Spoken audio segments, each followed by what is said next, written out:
This is my mother, Dr. Sharon Bebout Carr, and these are two of her rescues, Tuna Fish and Sammy, and they're part of the inspiration for her latest storytelling project. Hi. When I was teaching at a college in the mountains in West Virginia, I got involved with animal rescue work. And I spent some time as a foster parent to get dogs that were in danger out of shelter. I have a confession to make. I'm a failed foster.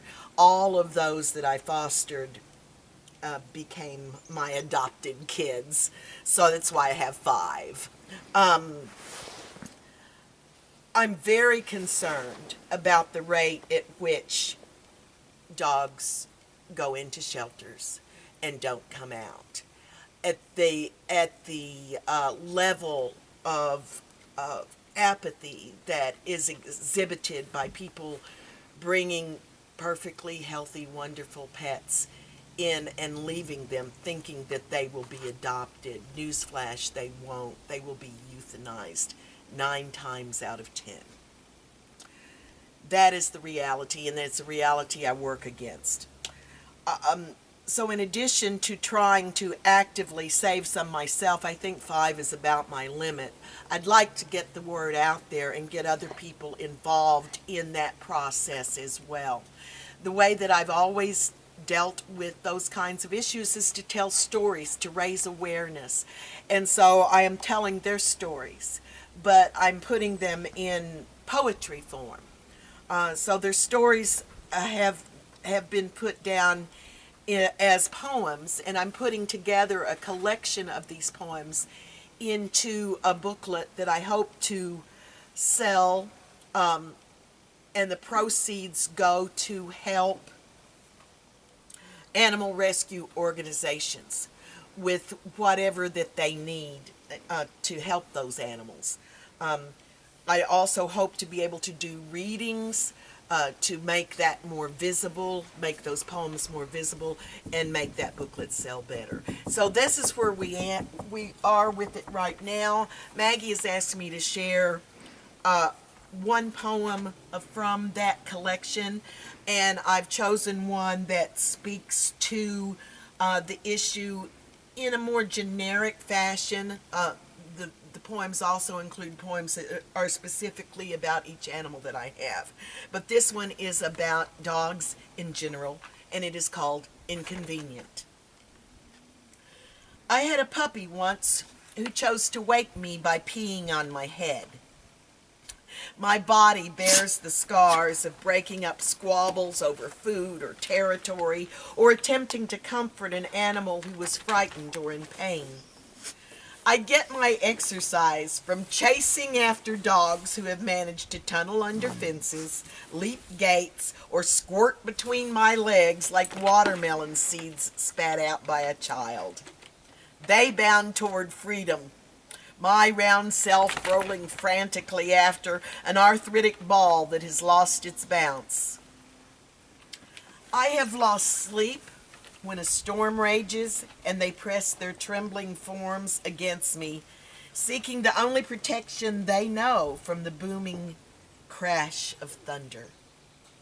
My knees are worn from the tedious scrubbing of their bodily indiscretions when I miss their frantic signals that they have to go now, or that a purloined snack did not agree with them.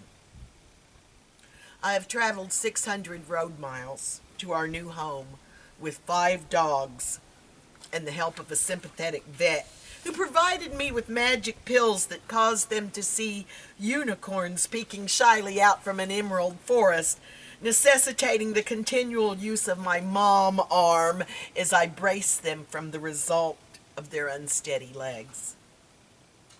I have replaced furniture well before its time because my furry companions had temper tantrums born of abandonment issues. Financial difficulties have caused me to cancel vacations in order to pay for their medical care, or choose between feeding them or feeding myself. End result, they eat, I drool. I have said no to countless social engagements because they needed me more. I have been witness to their deaths, in their sleep, in my arms, in clinical settings where their only comfort was my presence. I have wept as their bright souls passed beyond my reach, and I have grieved, still grieve, their passing. They are sometimes an inconvenience. My life would be easier without them. But then they lay their heads in my lap and look at me with trust and love. They lick the tears from my face.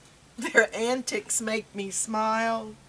They lie beside me when I'm sick, food and walks forgotten. They make me feel safe when it is dark and I am alone. Our lives are intertwined. We depend on each other. Anger encompasses me when I consider those who do not honor this bond, who fail to acknowledge the responsibility of taking them into their lives, who abandon them to their fate, discarding them like garbage on the side of the road, or who dump them at shelters because they are hard to train, because relocating with them is too much trouble, because they are old and not fun like puppies, because they don't match the furniture, because a lifetime commitment is never what they had in mind. It requires sacrifice and unconditional love. But look into their eyes. Listen to their souls.